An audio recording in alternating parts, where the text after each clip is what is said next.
వెంకటేశ్వర శర్మతో వైఎస్ఆర్సీపీకి ఎటువంటి సంబంధం లేదని స్పష్టం చేశారు వైఎస్ఆర్సీపీ లీగల్ సెల్ నేతలు. సోషల్ మీడియాలో వస్తున్న వీడియోలు ఆయన వ్యక్తిగతమన్నారు. న్యాయవాదులను సైతం టీడీపీ నేతలు టార్గెట్ చేశారని మండిపడ్డారు.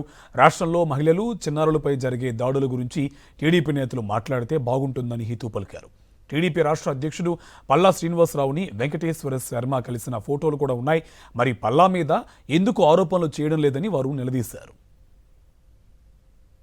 హైకోర్టులు ముట్టుకాయలు వేస్తున్నా పట్టించుకున్నటువంటి కూటమి ప్రభుత్వం, మహిళల మీద, బాలికల మీద అరాచకాలు జరుగుతున్నా, వేధింపులకు గురవుతున్నా, మర్రలు చేస్తున్నా పట్టించుకున్నటువంటి ఈ కూటమి ప్రభుత్వం కేవలం ఒక న్యాయవాది వైఎస్ఆర్ కాంగ్రెస్ పార్టీకి అంటగట్టి